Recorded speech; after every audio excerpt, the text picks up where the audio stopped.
नमस्कार। महाराष्ट्र राज्यातील नुकसानग्रस्त शेतकऱ्यांसाठी एक दिलासादायक आणि आनंदाची बातमी ही समोर येत आहे। पंजाब राज्यामध्ये हेक्टरी 50,000 रुपयांची मदत ही जाहीर झाली होती। आता महाराष्ट्रामध्ये नेमकी किती मदत जाहीर होणार आहे आणि काय नेमकी महत्त्वाची अपडेट ही समोर येत आहे तीच आपण या व्हिडिओच्या माध्यमातून जाणून घेणार आहोत। त्याकरिता व्हिडिओ शेवटपर्यंत बघा। चॅनलवरती नवीन आलेले असाल तर आता चॅनल सबस्क्राइब करा। राज्यातील नुकसानग्रस्त शेतकऱ्यांसाठी एक दिलासादायक बातमी समोर आली आहे। ऑगस्ट आणि सप्टेंबर महिन्यात अतिवृष्टी आणि नैसर्गिक आपत्तीमुळे जे मोठे नुकसान झालेल्या शेतकऱ्यांना दिवाळीपूर्वीच मदत मिळण्याचे संकेत हे आता दिसत आहे। यापूर्वी राज्य सरकारने पहिल्या टप्प्यामध्ये 2215 कोटी रुपयांचे वितरण मंजूर केले असले तरी या कालावधीत मोठ्या प्रमाणात झालेले नुकसान, जनावरांचा मृत्यू, जमीन रखडणे, पिके पाण्याखाली जाणे तसेच पायाभूत सुविधांचे झालेले मोठे नुकसान जसे की रस्ते, पूल वाहून जाणे, घरे, दुकानांमध्ये पाणी शिरणे पाहता ही मोठी मदत लवकर मिळणे अपेक्षित आहे। यासाठी राज्य शासनाने नुकसानीचा सविस्तर प्रस्ताव केंद्र सरकारकडे पाठवले आहे।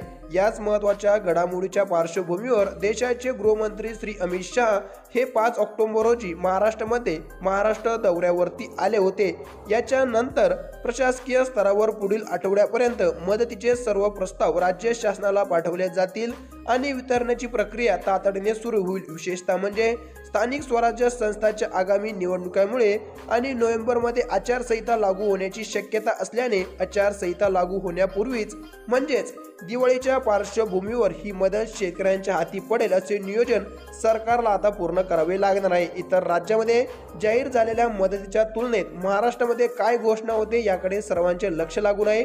पंजाबमध्ये हेक्टरी 50,000 रुपयांची मदत ही केंद्र सरकारकडून थेट जमा करण्यात आली होती, तर कर्नाटकमध्ये हेक्टरी 17,000 रुपयांची मदत ही केंद्र आणि राज्य सरकारने ही शेतकऱ्यांसाठी केली होती। या पार्श्वभूमीवर महाराष्ट्र सरकार राज्याच्या मदतीसाठी नेमकी काय घोषणा करते हे पाहणे महत्त्वाचे ठरणार आहे।